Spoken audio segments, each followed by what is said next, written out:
Rejection is one of the most painful experiences in life.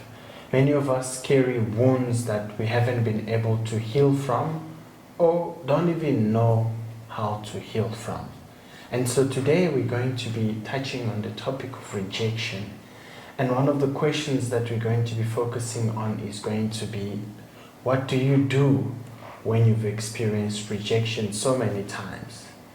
Welcome to The Journey, a podcast designed to facilitate healing, restoration, and growth. My name is Eric Kabongo, and I am your host. And I'm Tamlin Kabongo, your co-host. So, let's get into today's topic. And so I think the first question I would like to ask is, what are some of your experiences of rejection or with rejection? Well, I don't have any. I'm joking. Well, I think we all have. I think, rejection is just such a part of life, and I think what comes to mind, my very first experience of rejection was when I was 13 years old. I wanted to be an actress, and so I, as part of that dream or aspiration, I decided to go to a school, the National School of Arts. So in order to go to the school, they do auditions, so you can't just go to the school. So I made sure I prepared myself. I was in all the drama at school.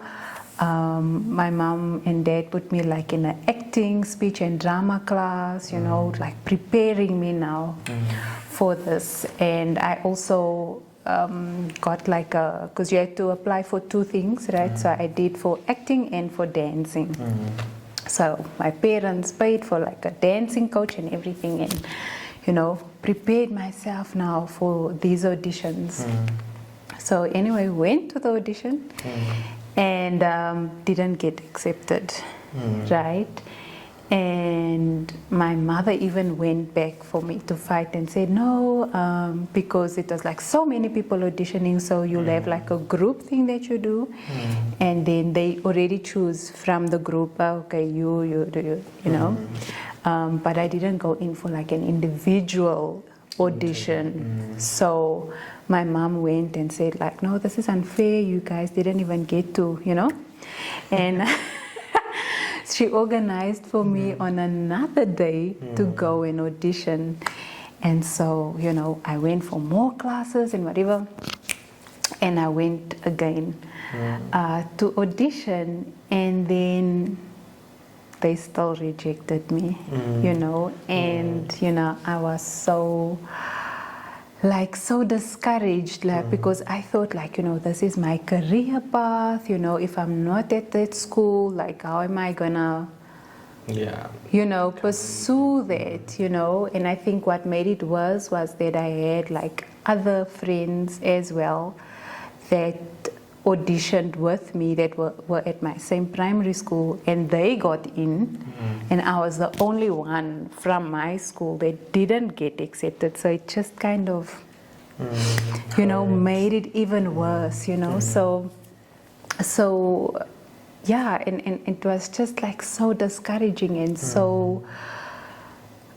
very discouraging. And I think that has been kind of my journey a lot, is rejection, particularly regarding my career, because that was just the beginning of being rejected. And so that was the start. And then fast forward again in my career as psychologist. You think you're gonna just go getting into varsity. I was so excited, finally, I'm in varsity, and you study, you do your undergrad, and then it's you do your honors.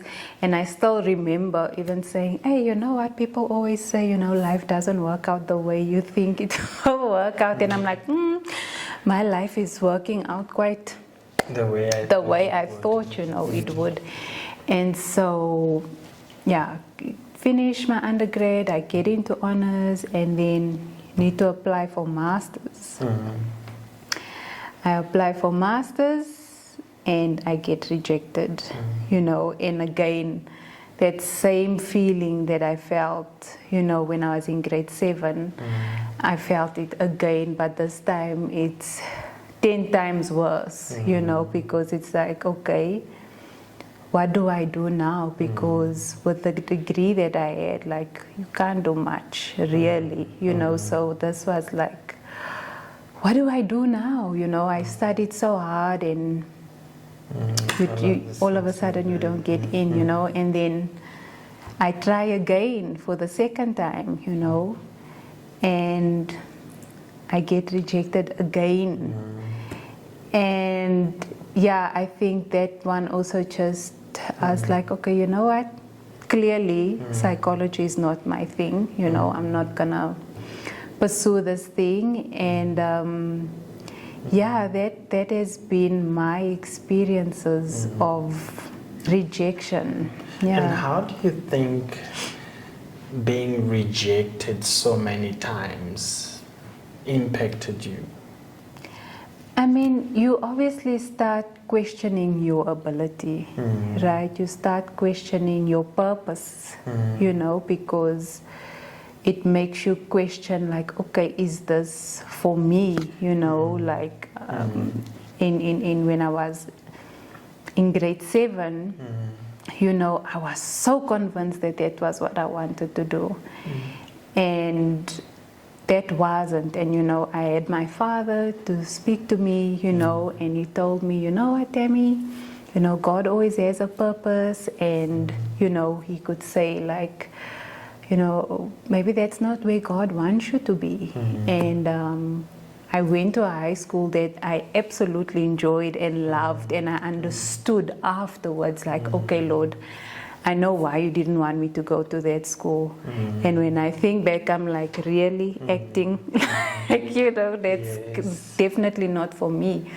So, but then this time, it's like, okay, this rejection now, it's like, okay, it makes you question everything, right? Because this is your career path that you are so this time I was like, because I'm older and more mature, and I believe that God had directed me into this field. So it's like, okay, so, so it makes you question so many things. And I think also, yeah, it's like, you worked so hard for something, so it makes you really think, okay, then what's the point? I think that's what rejection does to you, because it's like, okay, what's the point of putting in the effort? Why work so hard if you're anyway going to get rejected? So it's this, very discouraging for you. If you've gone through rejection, you might relate to this, in that when you've been rejected so many times, it's very easy for you to become so discouraged and to give up, because you're like, okay, what's the point of continuing to do the same thing, to try and if the results are likely going to be the same. Yeah. And you? And do you I want to think share? for me, my experience, I think it started with my parents divorcing. So I was very young when my parents separated, and so, and I think very similar to you, my life has been a kind of a series of rejections and recovering from the rejections and at so many levels. And but I think particularly when I think about my experience with my parents, and I think at the time I was still young, and how old were you? I was about, I think, 5, 6, somewhere there, when my parents separated. And so very young. Very young. And I think for me the key thing was, if I was good enough, why did my mother have to leave? And in hindsight, I look at my younger self and I'm like, this is a question I grappled with a lot. And the impact of the separation of my parents, looking at it now, came in a form of having to deal with mother wounds. And I know in the South African context and in many contexts, we talk about, the impact that not having a father has on a boy or even a girl. And so for me, something I had to grapple with was, again, how does not growing up with a mother figure impact you as a boy child? And so for me, that first experience was outright rejection to say, and even though it was not like rejection in a sense of like directly, but indirectly, I was like, okay, why would my mom leave? Does that mean that I wasn't good enough? And what made it even worse was, when I then went to live with my stepmother, I didn't have a good relationship. And so that even reinforced this sense of, not really having a mother figure that would be that safe space for me. That would be that place where I would feel accepted unconditionally. I would feel loved and cared for.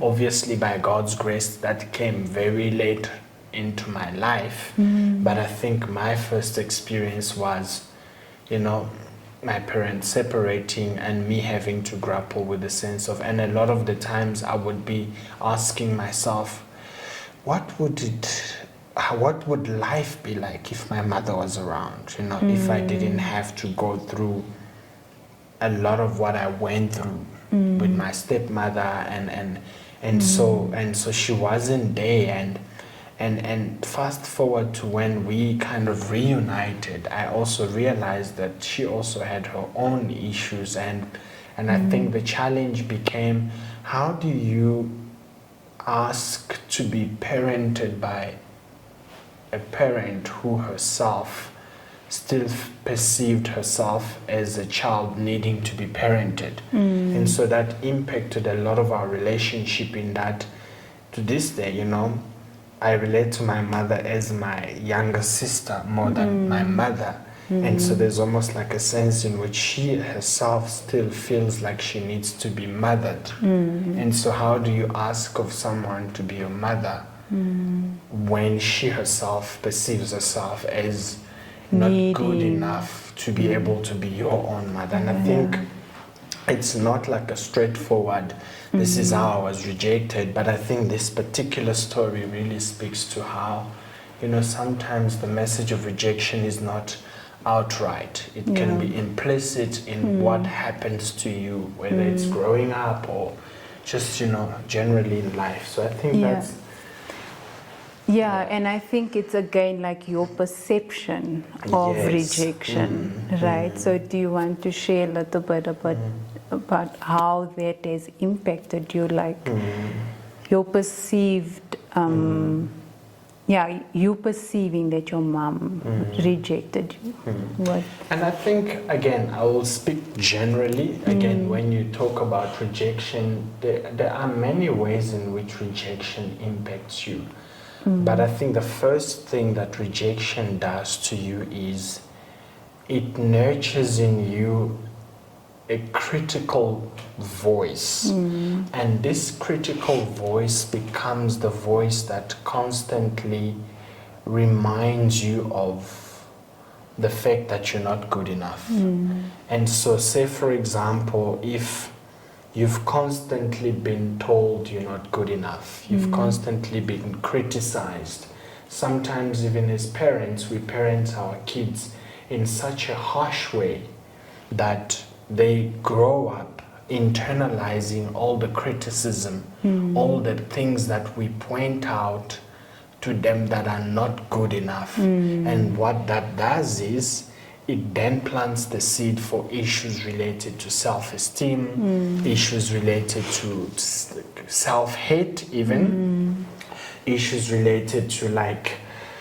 people pleasing, for example. You would have people who would do anything to be accepted by others. Why? Because there is a sense in which they are scared to be rejected. And not only that, self-doubts, low self-esteem, issues with self-confidence.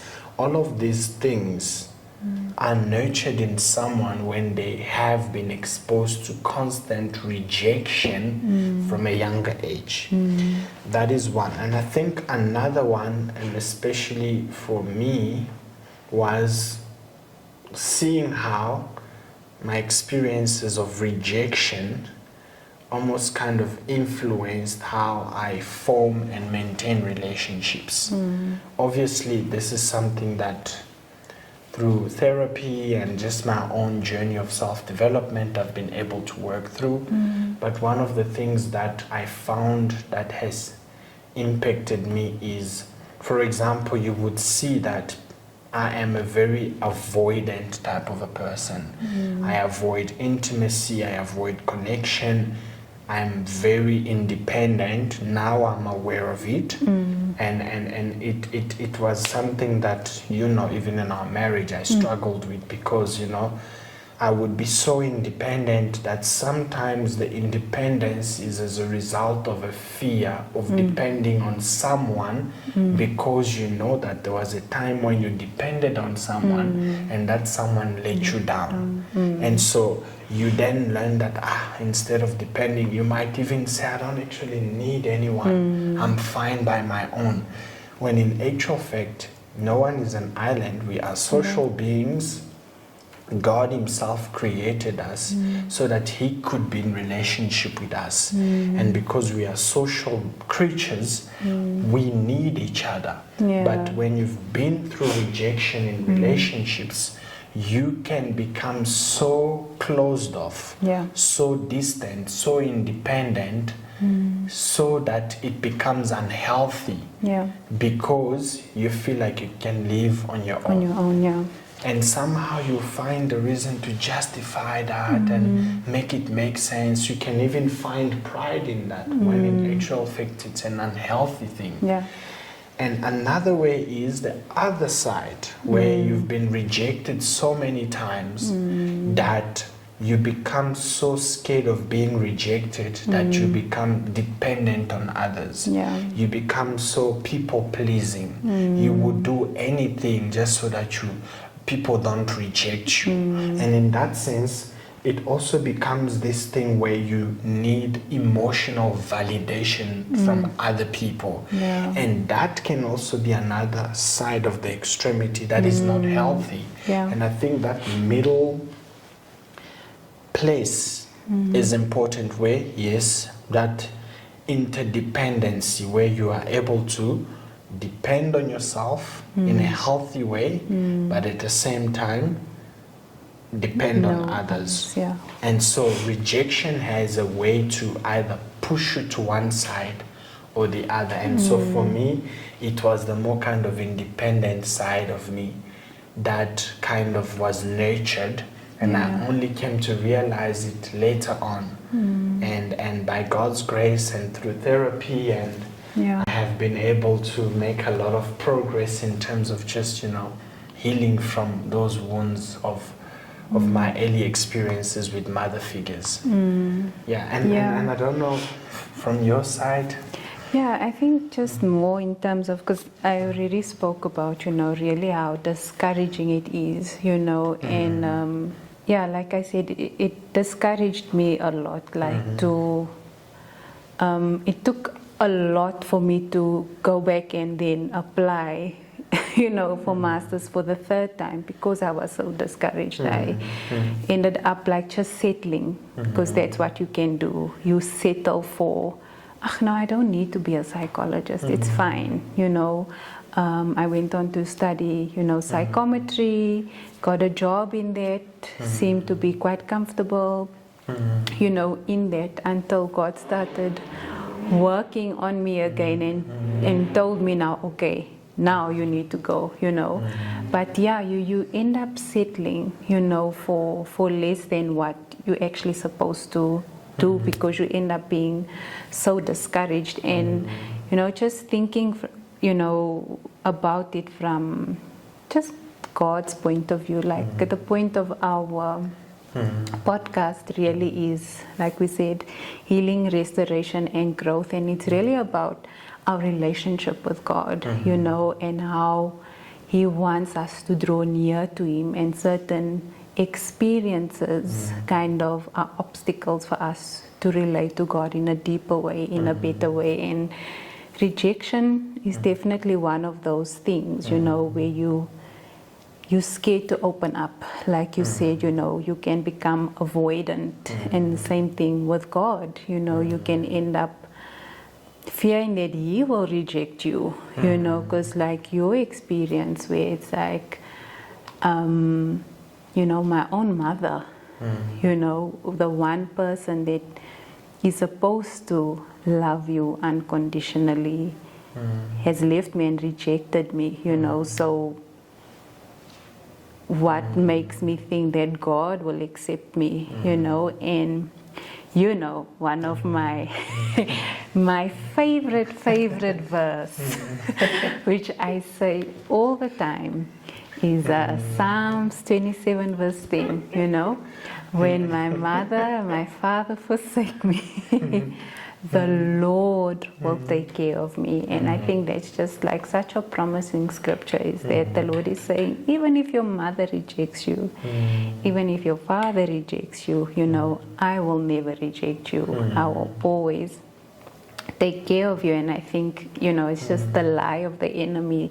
He uses things like rejection as a seed, to harbor bitterness, to be closed off, to harden our hearts, towards other people and towards God as well. So I think it's just important for us to, acknowledge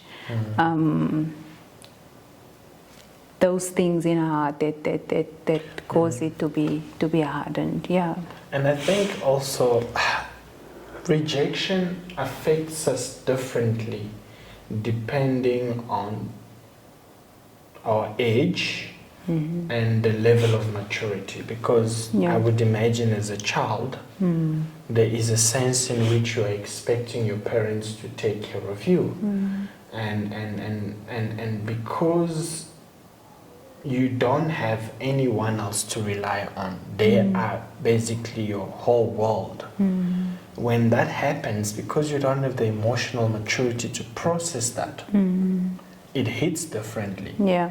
You say certain things to yourself. You conclude certain things about how the world is, about relationships, and so that sometimes you don't even realize you concluded. And it's only later on that you're like, but why am I the way I am? I am the way I am because my first experience with love, my first experience with relationships was one where I was never accepted unconditionally. Yeah. And because of that, you become so closed off. Because of that, you hold something in your heart. And until you go back and revisit those experiences, it becomes hard for you to move on, because sometimes you might be stuck somewhere without even realizing it, because in your mind you think, this is just how I am. Yeah. When in actual fact, when your younger self, your 2-year-old self, your 5-year-old self, your 7-year-old self concluded something about relationships that to this day your 30, 40, 20-year-old self is still holding on to. Yeah. And so, and I think that verse is encouraging in knowing that yes, we might experience rejection, but there's hope. And God gives us, that invitation to say that, I can heal you, I can restore you, and I can, allow you to move forward in a way that is healthy. What do you do, to deal with rejection? So if someone has been rejected, are there certain practical ways that they can, implement to try and deal with rejection in their life? Well, I'll first speak on how I have kind of resolved my thing of rejection, because obviously the first time it happens, it's so like, oh my goodness, and I think especially in my career where you become so anxious whenever there's an interview. I mean, we all get nervous, when you go to an interview for work. But I think one thing you realize is that, God is in control of everything. And just having to understand that He orders your steps, right? And if you commit your life to Him, and whatever decision it is that you're making, or whatever job you're going to, and you give it to Him, and He says like, okay, you go for that interview, but you realize that, what, if this is of you, Lord, then I will get it. If it's not of you, then it's not for me. I don't need to feel take it so personally, to think, oh my goodness, I'm not good enough. Like, why didn't they choose me? I ended up, going for interviews, and when I didn't get it, it was just a thing of, okay, Lord, that's not where you want me to be, and understanding that it's just redirection. But also what I understood when it came to masters, especially the first time that I was rejected, was that I wasn't ready, and it was a personal thing where they said, not you, because you still need to gain some more skills. You still need to find out more about who you are before you can become a psychologist. And so my duty was, okay, why didn't I get accepted?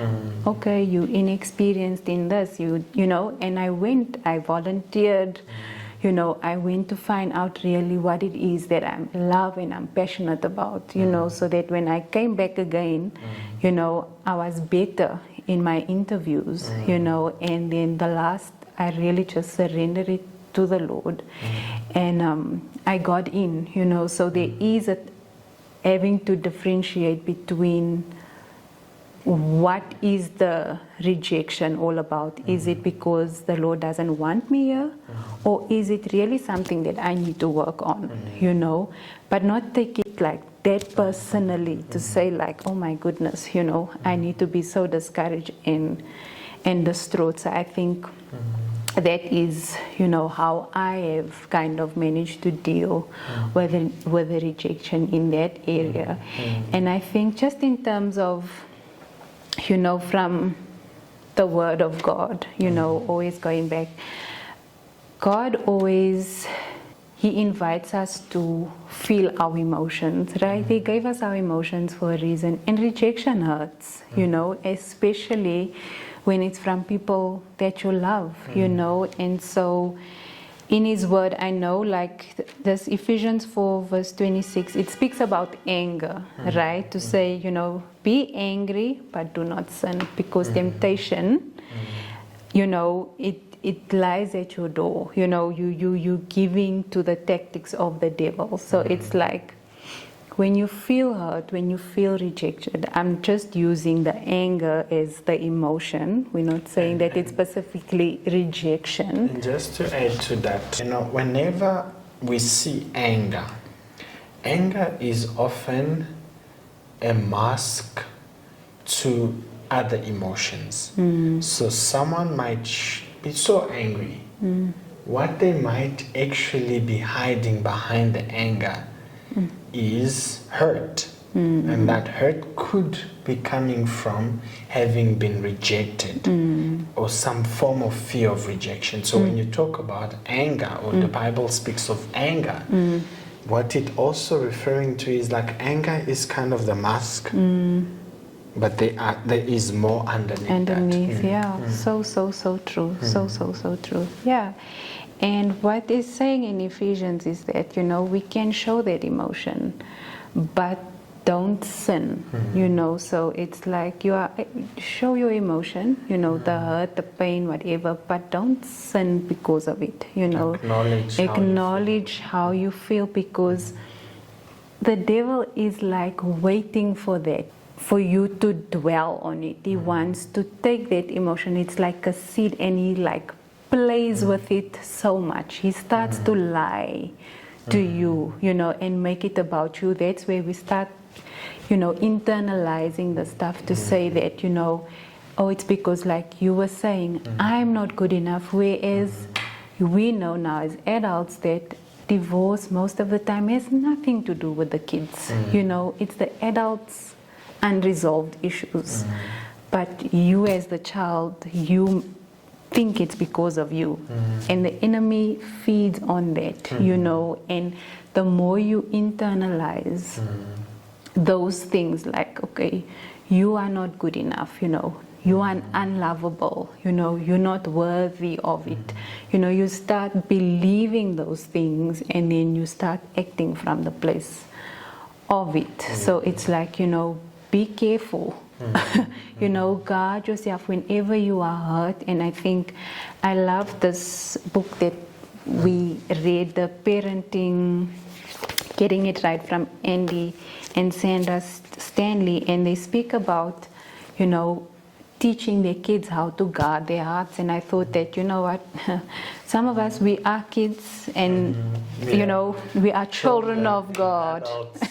Bodies, yeah. Yes, and I love, he said, how he taught his kids to guard their hearts, and how he did this was asking them questions. And I thought this would be so nice to read to all of us, to practice how to guard our hearts, from that hurt, the pain, and it's becoming, it hardening your heart. So, is everything okay in your heart? Did anybody hurt your feelings today? Are you mad at anyone? Are you worried about anything? Did anyone break a promise to you today? Is there anything you want to tell me, but you're not sure how? And I think these are such nice questions to ask ourselves, like, how is my heart? Check in with your heart all the time, to know, okay, why am I responding the way that I am responding? Or even when someone does something to you, or where you feel that rejection or that hurt, like, oh, okay, is this coming from this place, and just surrendering that to the Lord and saying, Lord, this did hurt me, but I don't want it to take root in my heart. I want to be clear of this, because, we don't want to have hardened hearts. I think that's, ways in which we can deal with rejection. From a more psychological part, what would you say? I think for me, again, I will go personal and then psychological. Well, with the personal, it's something I had to do rather than something I was willing to do, again, because of my professional development as a psychologist. I needed to work on my stuff before I can take on other people's stuff.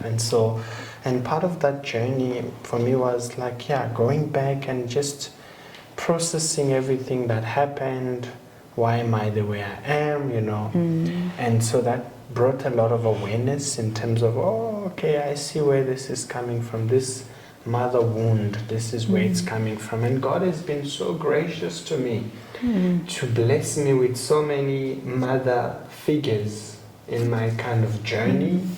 And one particular woman who really changed my life is Carol Magnus. So I think she came into my life and she just gave me that motherly love that I never thought, I needed, And I think as our relationship grew, I realized how much I had bought so many walls and guards to receiving love. And I would put up this persona of being this strong person, you know, I don't need anyone. And so as the love started sinking in, I realized that when I was so guarded, and I was guarded because I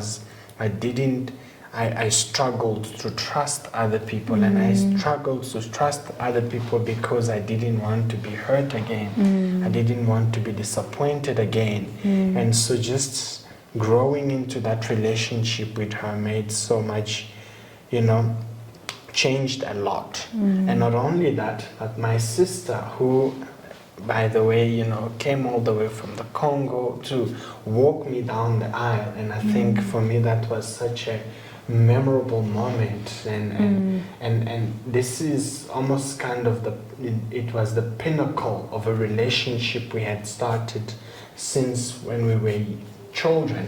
You know, she had always been there, like that mother figure. And it's very interesting that, you know, to me, she's like the mother figure. To her, I'm like her father figure. So it's a very weird thing, but somehow throughout my journey, even here in South Africa, she's really been there, like that figure that I could look up to as, you know, a mother of sort. And I think it's through these two relationships that I've been able to heal from a lot of things. But I think in terms of just fear of rejection, I think my experiences have also challenged me to almost kind of do a lot of things afraid. So where I would acknowledge that I am so afraid of being rejected, but I don't want to allow the fear of being rejected to get in my way of doing what I know I need to do. And so that's how I've been able to like reverse kind of a lot of these beliefs, because whenever I would do something scared and the results were positive, it disconfirmed a belief about myself that I had.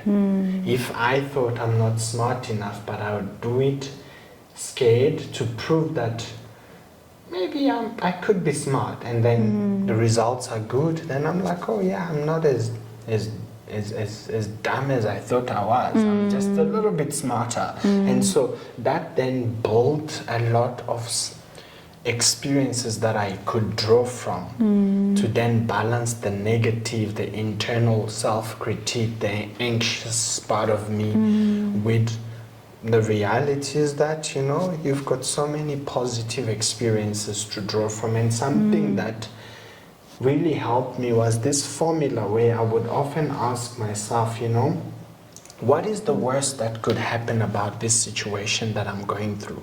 And then I would go, is what I'm going through actually the worst? And oftentimes you would find that in your mind, you think what you're going through is the worst. But when you ask this question, you realize that actually it's not as worse as I thought it is. And the second thing for me, I would ask myself, if I am thinking in a negative way about myself, I would ask myself, is this true? Is it positive? Is it helpful? Because sometimes you're putting yourself down, you're criticizing yourself, you're being so hard on yourself. The minute you start asking yourself, is this actually true? You might say, well, it's true, I believe it, but then is it positive? You realize that many of us are quite good at looking at our glass as half empty than we are at looking at it as half full. If it's not positive, chances are it's not helpful because it's not building you up. It's actually tearing you down. Because a lot of the times, our negative criticism, we've got this belief that if I put myself down more, it will lift me up. But then what you end up seeing is the more you put yourself down, the worse you feel about yourself. Because the very thing you are hoping to achieve doesn't happen. And so that's why one way to do that is to hopefully these questions will help you if you find yourself thinking, in a negative way about yourself or even criticizing yourself. And I think the second thing for me, just being able to be exposed to being a teacher. I have had the privilege to teach audiences across socioeconomic status, ethnic groups, racial, groups and age groups, and just being able to engage with diverse groups of people challenged me to then engage with my fears and to build the necessary competence to be able to relate to different people and to also be helpful in my teaching. And so that's how I was able to undo a lot of the things that, a lot of the insecurities that I, built up over the years about, many negative experiences that happened to me. So, and I think when I think about it just from a biblical point of view, I was just thinking about Psalm 118:22, which speaks about the stone the builders rejected has become the cornerstone. And it really spoke to me in a sense of, you might be rejected or you may have gone through rejection. And I think this scripture really shows us an example of how God has a way of recycling and giving value to people who've been rejected. And I know this verse is often applied in the context of Jesus and how Jesus was rejected and how he became the cornerstone of our faith.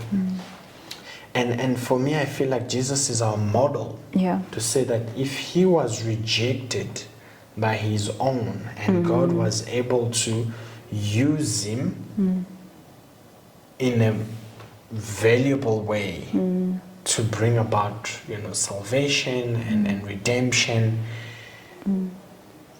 God can do the same with us. To say that you may have been rejected, like you said, oh, my mother and my father rejected me, you may forsake you, but I, the Lord, will not forsake you. So it is that sense that God has a way of taking us back and giving us value. So you might be feeling down, you might be impacted by rejection. I just want to remind you that you can also become that cornerstone that God uses, that was rejected by those who were building. And those who were building may have been from your family, they may have been from many different places. So do not disqualify yourself yet, do not discard yourself yet. God might just use this stone that was cast away to be able to build something beautiful and make a positive difference in the lives of other people. Yeah, and I think, Jesus is just such a beautiful example for us. I mean, he is, that's why God sent him, right, to show us the way. And I think during Easter time, we were also watching The Passion of the Christ, and that gets me every time. And I was just thinking like how he, they spat him, they rejected him. Like it says in the word, he came unto his own and his own didn't receive him. And I think that's also the most painful again, where it hurts the most when it's your own, But again it says, but for the joy that was set before him, he endured, he hung on the cross and he said, Father, forgive them, for they do not know what they did. It's like, how do you still continue on the path, even though you are going through such pain, such rejection? I mean, all of his disciples left him. And I mean, he experienced it before. Remember, there were like 72 of them, and some of them left him along the way, and then he had the 12. And then at the cross, it was just John, So that rejection, over and over again. But it's like, continue with what you need to do. And it makes me also think of Psalm 51, where it says, create in me a clean heart, and renew a steadfast spirit within me. I think as we spoke about, guarding our hearts when we are rejected, what do? We guard our hearts, and it's that, Lord, please create in me a clean heart. Even though someone will hurt me and, reject me, that shouldn't shake me. It shouldn't move me. Yes, I feel it.